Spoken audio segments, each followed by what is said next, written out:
ចឹងមិនថាមាត់ក្បត់ពីចិត្តទេបងប្អូនតែខ្លួនឯងមិនជឿជាក់ខ្លួនឯងមិនច្បាស់លាស់ខ្លួនឯងផងឲ្យពីណាគេច្បាស់លាស់ជាមួយយើង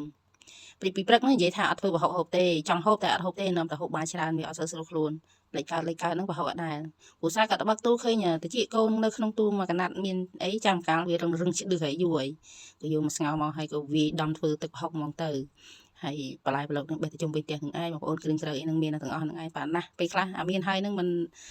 ព្រមគាស់ទៀតទិញគេទៀតដូចដេញល្មៀតអីមានប៉ុន្តែសុខចិត្តទិញគេខ្ជិលគាស់នៅលើយ៉ាបេះទៅរោចចុងភៅណាបានទៀតហើយស្លឹកក្រូចហ្នឹងនេះខ្ញុំទិញគេពីសៀមរាបមកប្រហែលខែនេះបងប្អូនដោះលូតលាស់បានល្អទិញមកឲ្យកូនកន្លោះស្ពាយខាងក្រោយទៀតខ្ទង់1ម៉ោងជាង7 ម៉ោងពីសៀមរាបមកដល់លើភ្នំមានធម្មតាណាធ្វើបាបកូនកន្លោះបើមិនធ្វើមិនទេបើម៉ៃចង់បានតំណាំអីហើយទឹកប្រហុកនេះដែរគឺនេះខ្ញុំដាក់ដោះគូឆៅបងប្អូនយើងលាយតម្រូវរសជាតិយើងចង់បានទៅគឺអែមហើយមានណាបាយ2ចានទៀត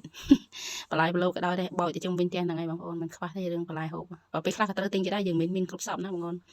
ហើយអាស្លឹកជីកជ្រូកនេះខ្ញុំចូលចិត្តណាដាក់ប្រហុកនិយាយពីត្រូវគ្នាបើអ្នកអត់ចេះហូបទេរៀងកពុលយើងហូបដំបងនេះខ្ញុំដំបងអត់ចេះទេដល់ពេលហូបយូរទៅយើងស៊ាំមានអីឆ្ងាញ់តែបងប្អូនចាលើវីដេអូនេះខ្ញុំក៏ដល់ទីបញ្ចប់ដែរអរគុណច្រើនបងប្អូនដែលចូលចិត្ត like share comment វីដេអូនេះខ្ញុំជូនពរសំណាងល្អទាំងអស់គ្នា